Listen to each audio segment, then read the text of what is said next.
Hello everyone. In this video, I'll explain to you the computations of the return on ad spend. And this is just a description or summary of the case study.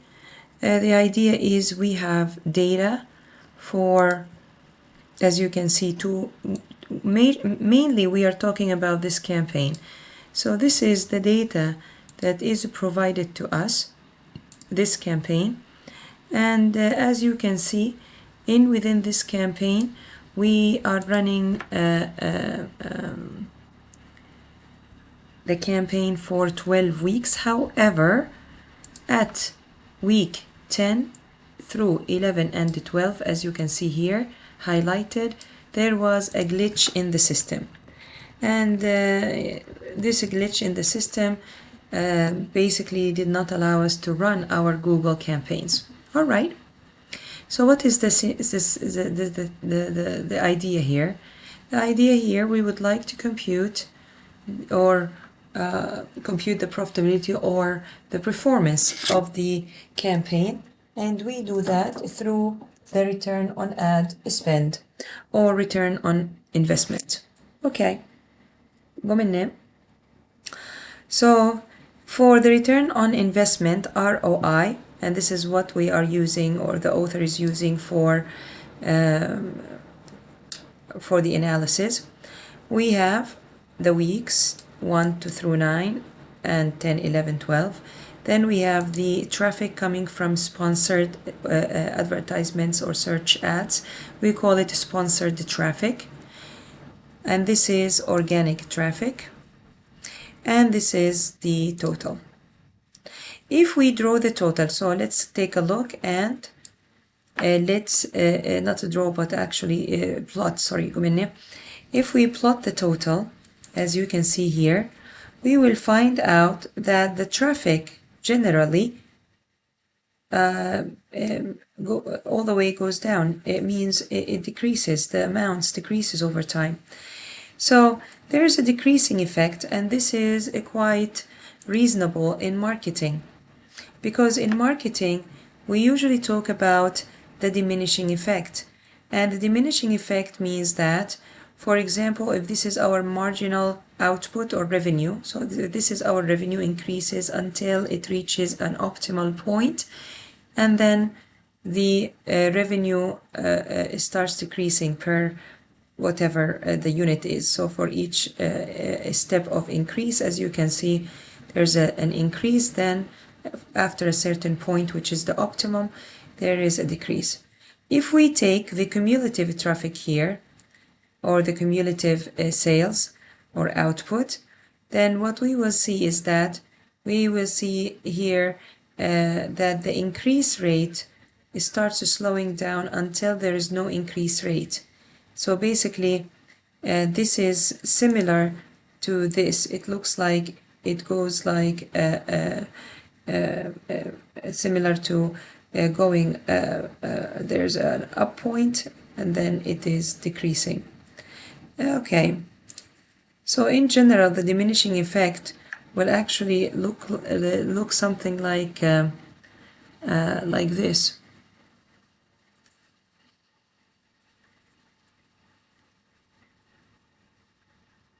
So this is almost similar.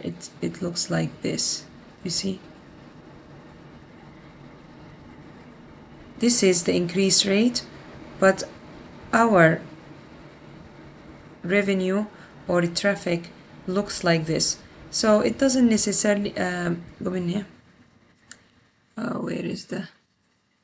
So it doesn't necessarily looks like a nice concave curve, orange curve. It could also look something like this. Okay. All right. So now the idea is,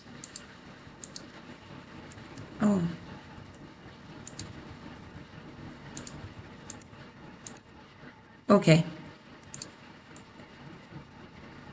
So now the idea is, we understood that this behavior is expected.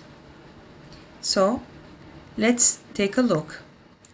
This is the average traffic for the sponsored, as you can see, when there was a campaign.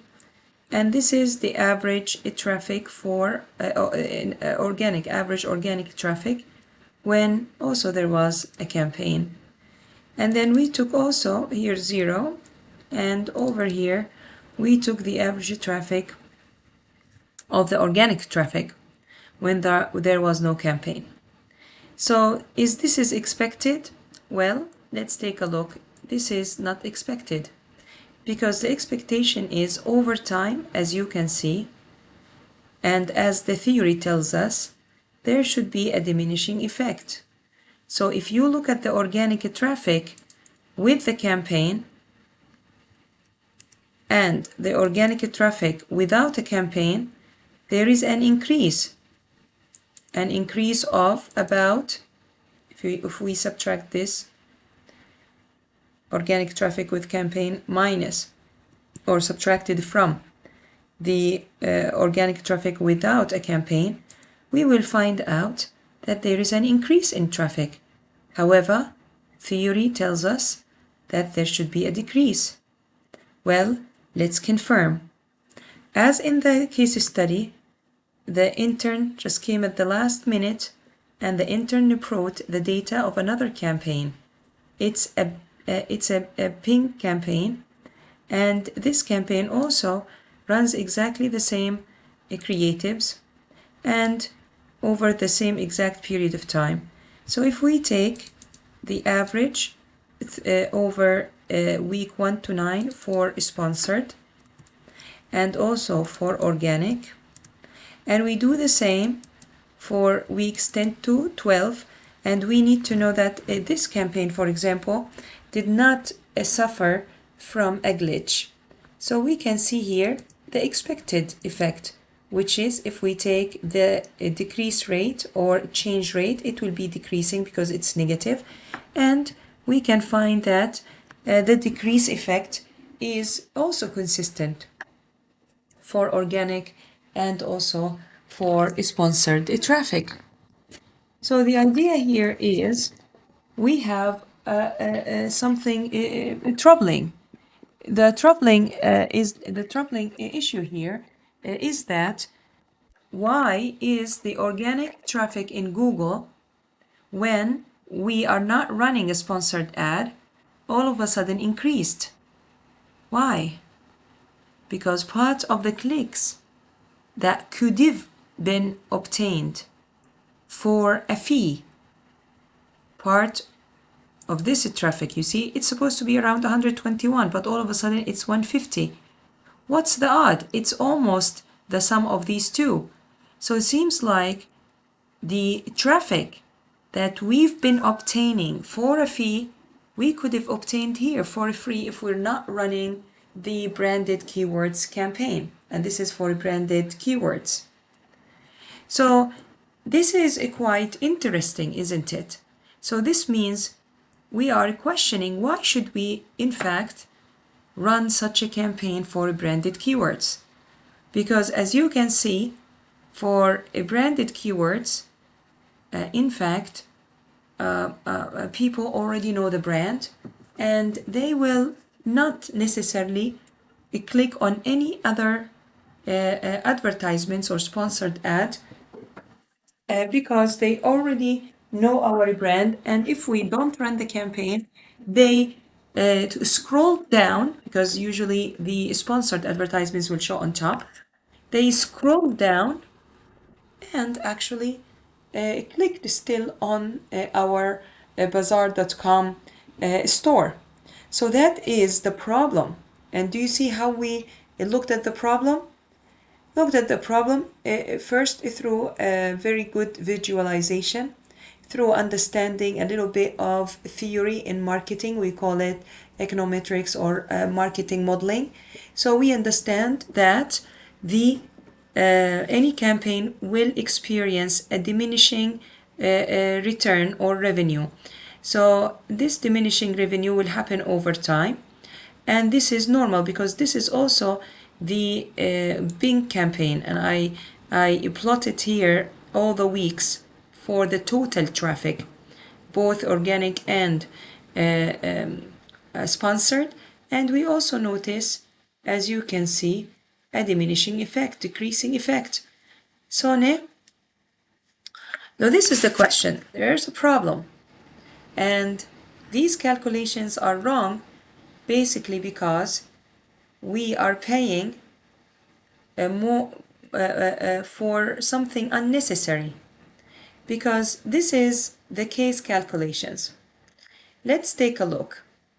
As you have seen in the case, there was some conversation, interesting conversation, and the consultant was asking, what if we compare the data from the first 9 weeks to the data from the last 3 weeks? What would this give us? It will help us understand what the impact of this of stopping the sponsored search advertising for these keywords would be. And then they go on and say, but there's still one problem of this analysis. What if the first 9 weeks were systematically different from the last 3 weeks? Systematically different meaning that we are expecting the diminishing effect. So we compare the data of the current Google campaign with a similar campaign like a Bing campaign that would run over the same period of time of the current year or previous years, given that it is a very much the same campaign. Now, let's see what we can understand from these very important statements, and one of them I've written is mine. So in other words, this decrease, this systematic decrease, as you can see, in the output of the campaigns or the revenue or the traffic, sorry, قمنا, there's a systematic decrease. Actually, it seems like it is systematic, as you can see. It's more linear rather, and we need to make sure. For example, let's take a look at the Pink campaign differently now. If we take here total traffic, I could actually, this is the total traffic. Okay, so if this chart would have been, for example, scatter. Where is the scatter?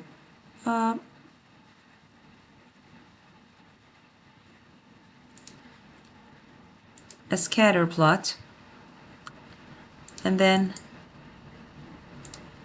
I was able to add some sort of a trend line. I will see that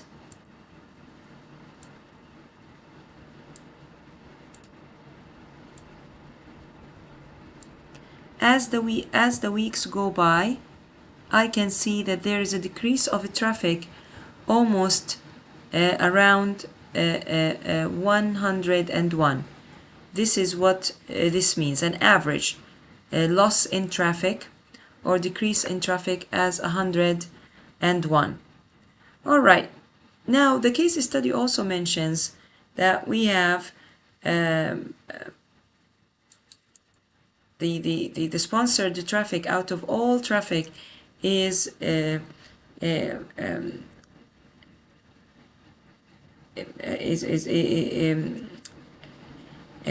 accounts to 20%. We can see this evident if we actually take a look at these two campaigns. In fact, this piece of information is put in the case study for a reason, guys. This is one of the things that you would test for when you are using another campaign like this campaign to compare.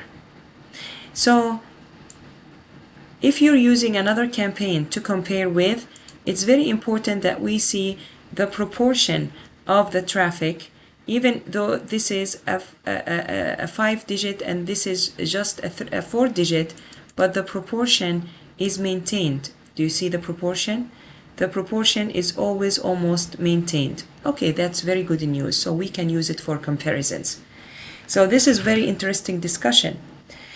I could get a ping campaign, but ping is different than Google.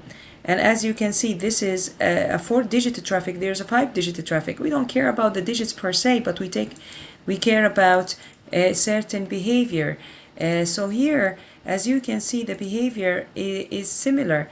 That the sponsored traffic accounts to 20% of the total traffic. This is mentioned in the case study, but it is not mentioned in the author's notes. So this is very good for, but I believe that this is a very interesting point to mention, and it is my reasoning why we could use the Bing campaign nonetheless for comparison and analysis.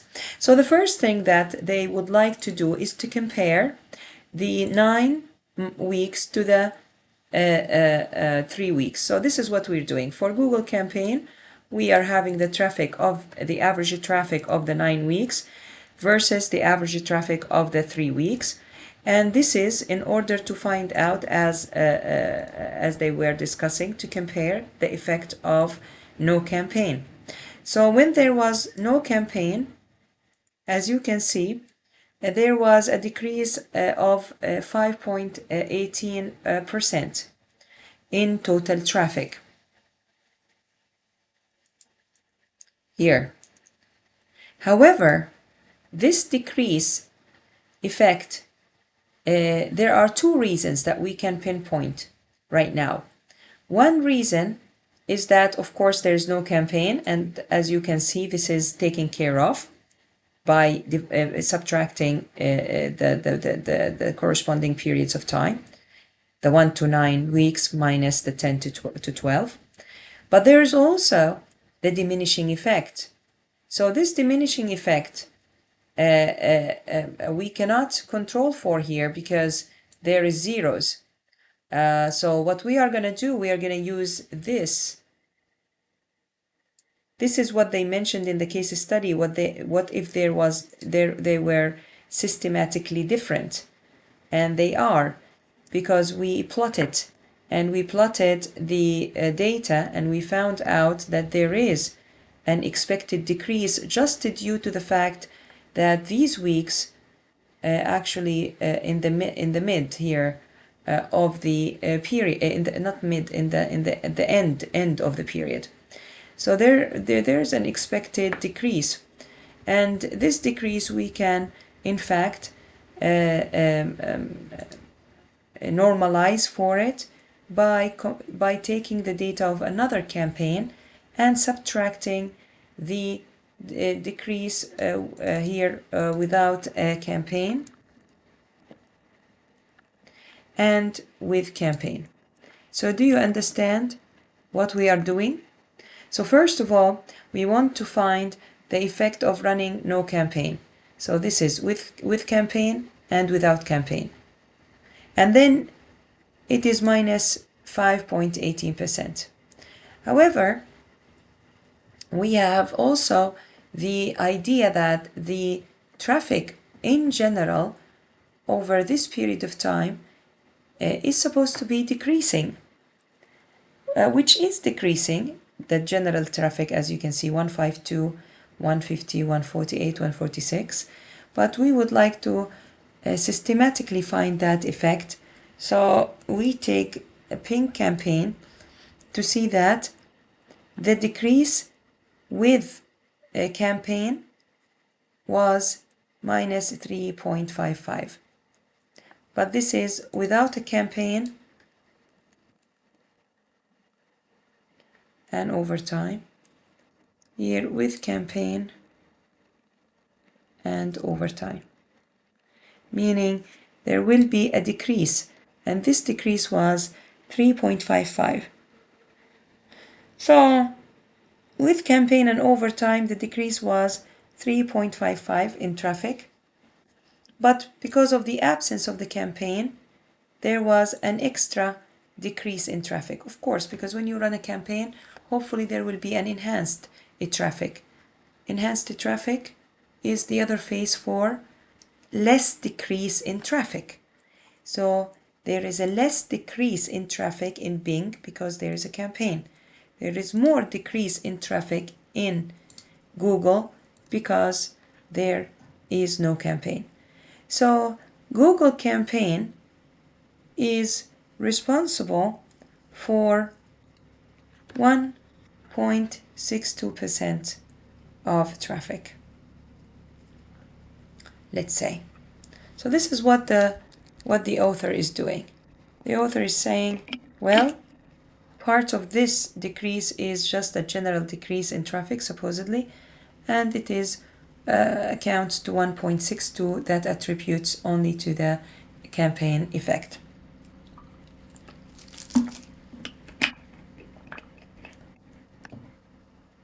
Okay. So now this is my explanation. It's a little bit, we're getting the same results as the author, but I'm doing it in a different way. First of all, let's see the case calculations. The case calculations, of course, we are taking the difference between 5.18%, which is computed as the exchange rate, this minus this over the most recent period minus the last period over the last period. And then we take the difference, which is 5 minus 3.55. We can take it in absolute value if you want, and that would be 1.62%. That's the effect or the percent of sponsored traffic or traffic attributed to sponsorship or to ads. Okay. All right. So in the case study, how much was the average traffic then in general? The average traffic of the sponsored campaign is, as you can see, the 31,390. So this would be the average traffic.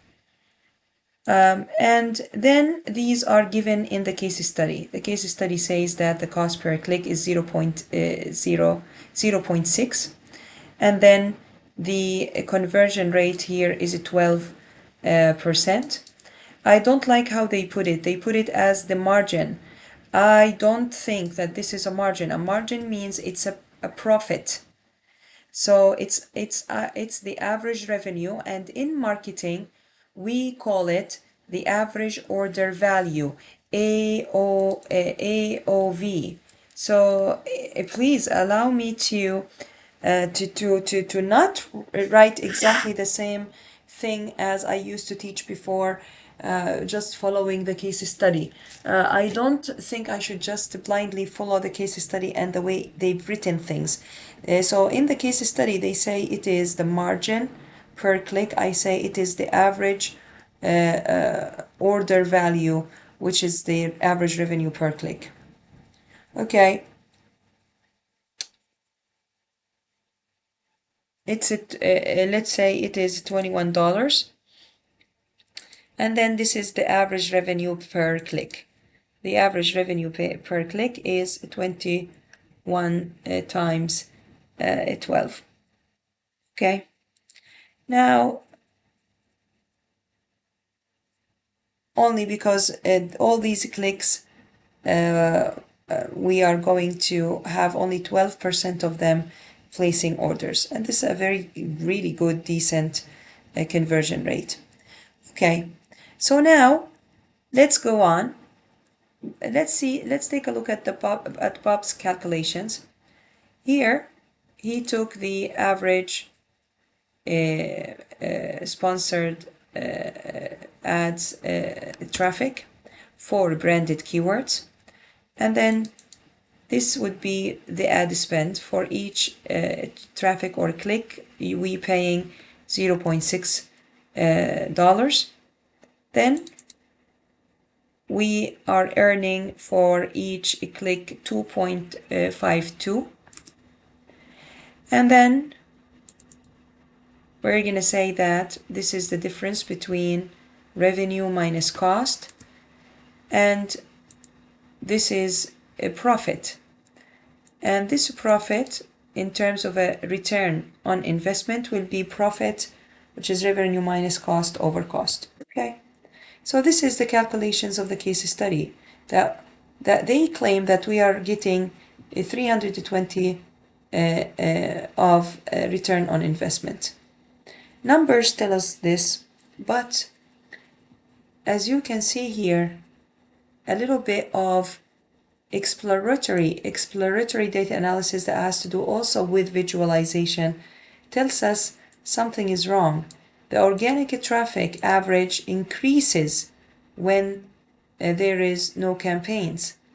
So the campaign does not increase the total traffic necessarily.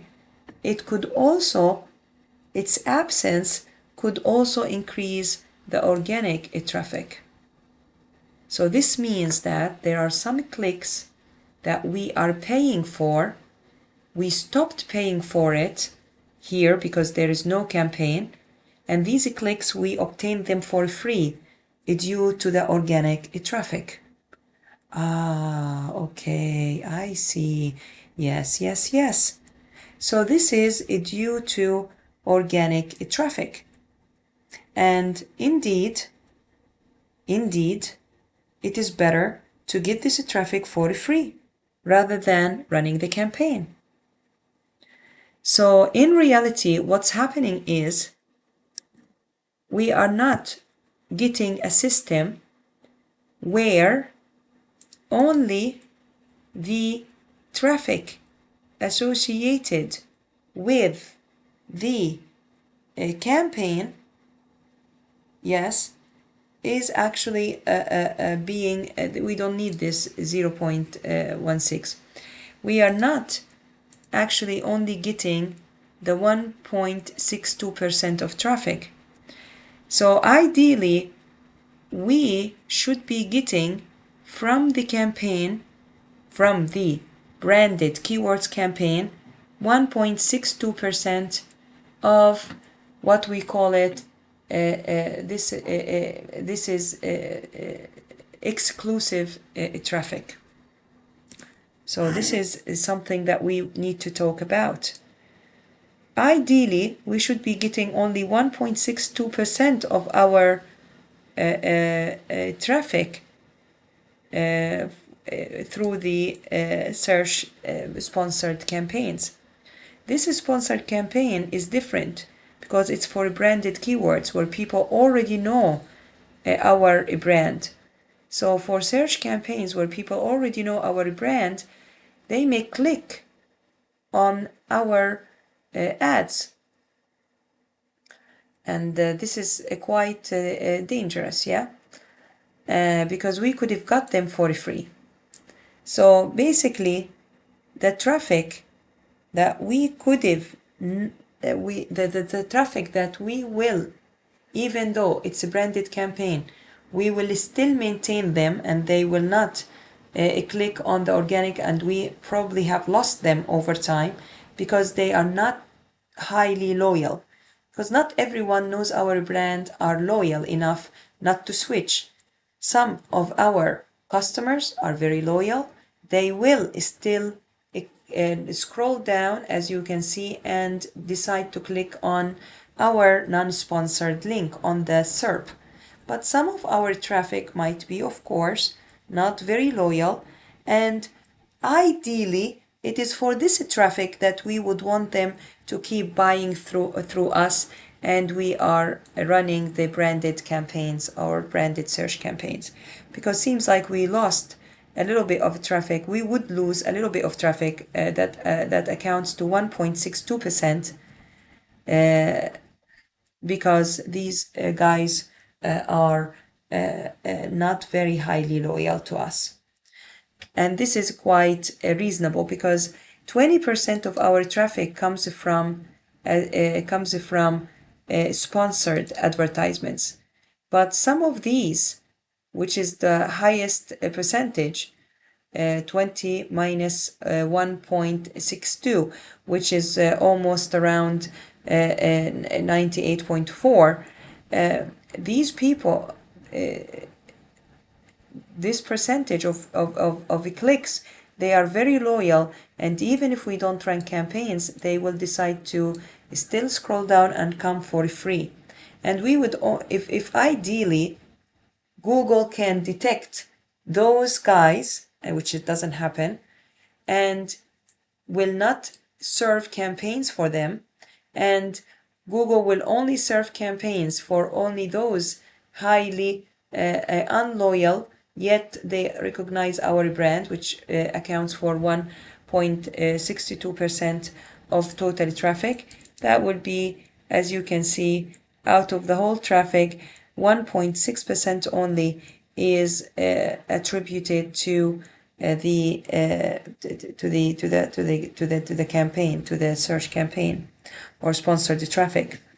And again, this will cost you, the ad spend for this will be multiplying this traffic by the average cost per click, and also multiplying it with the average revenue, and the profitability would be, of course, less, as you can see, but the return on investment also will be less.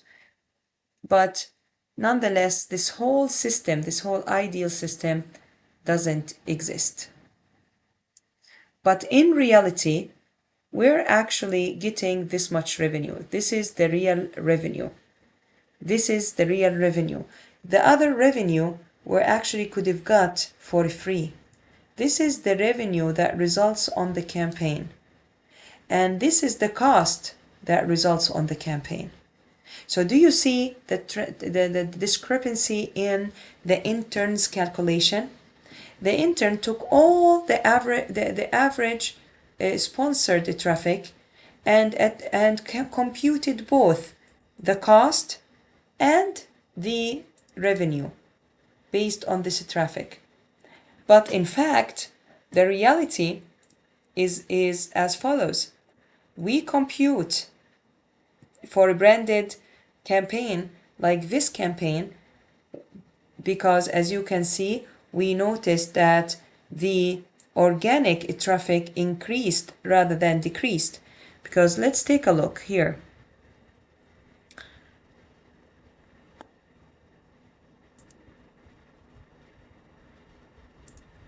Again, one more time, I want to show you something interesting.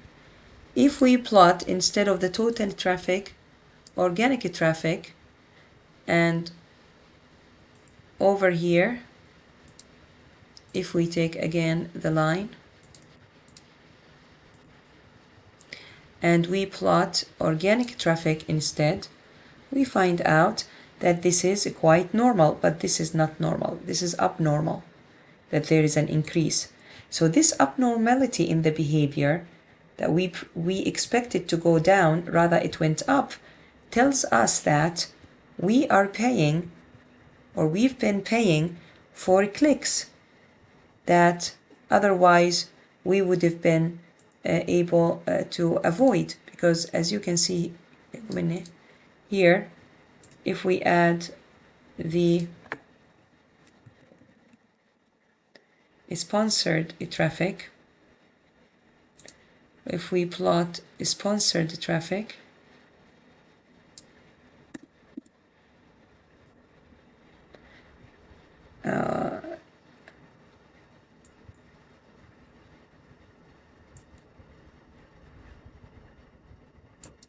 and this is sponsored traffic, as you can see.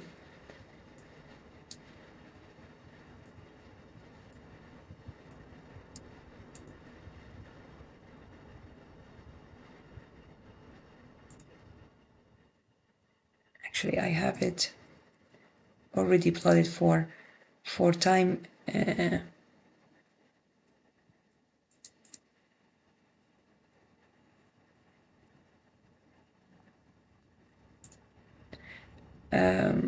Anyway, this is going down, this is going down, but then going up, and this is also a problem.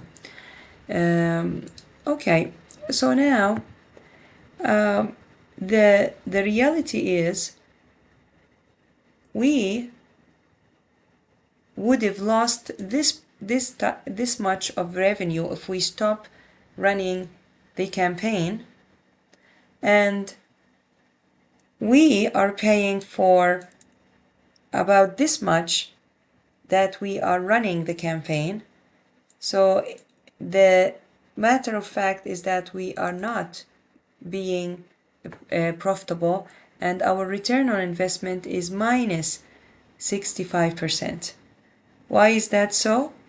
This is so because we are paying this much, but also we're computing that the campaign is responsible for this much profit. However, this is not the case.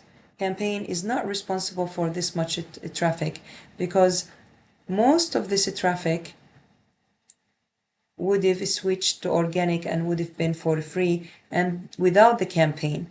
So if we don't run the campaign, seems like we are going to save a lot of money. Basically, we would have been able to save $18,000, and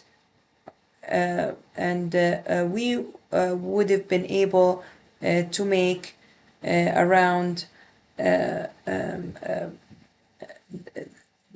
same amount of revenue, because we would have lost this much revenue. So if basically this is the statement as a consultant, we are paying $18,000 for this campaign. You see that? And this $18,000 could have been avoided because I shouldn't be willing to run a campaign that cost me $18,000 to actually bring me revenue that equal $6,400, almost only 1/3. So the idea is this revenue is not the correct amount of revenue. This is not the correct amount of revenue. Rather, this is unfortunately the revenue computed without taking into account that we could have already got it for free, and this revenue shouldn't be attributed as a whole to the campaign. The revenue that we would have lost if we didn't get the campaign would have been 6,400. So even this calculations is somehow the author do it this way, but actually the way that I would have explained it, I would have just showed these two calculations and said, basically, our assumptions are wrong. We are assuming that we are spending $18,000 to get $79,000. However, as you can see here, we would have got more clicks here, as you can see, if we don't run the campaign. And these clicks amount to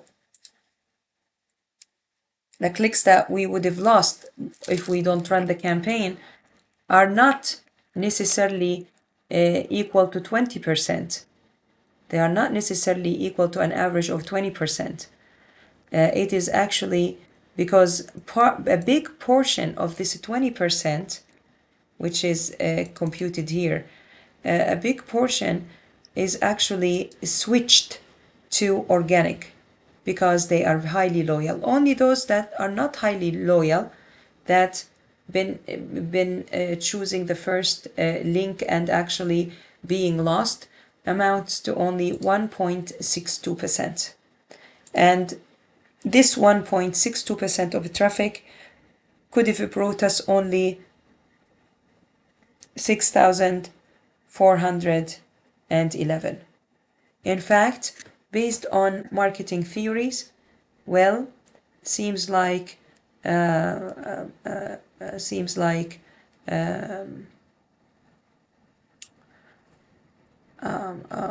usually unloyal customers might not actually bring also the highest revenue or even average revenue. Sometimes they could bring even less than the average revenue per click. But roughly, that would have been, in the worst scenario, that would have been the amount that we would have lost. So basically, we are spending too much that we could have just lost this much. So instead of losing this much on a campaign, we probably should opt to lose this much on clicks that are not very loyal, and we lost them for another brand. That also can be another argument as well. Is it really worth it? That's a very interesting discussion and argument. So this is the case study, and I think this case study is interesting because, first of all, it stimulates this a very interesting discussion about branded keywords, and to be very careful with branded keywords. This ideal scenario is not still happening in the search ads, and what usually happens is that you pay more for what you could get, and see if this proportion is reasonable, and you are really in so much need to run the campaign, losing how much. Basically, what you're losing is $12,000. This is a reasonable amount to lose? I wonder. So thank you so much, and I will see you next year, right? Have a good Christmas, a good winter vacation, and take care.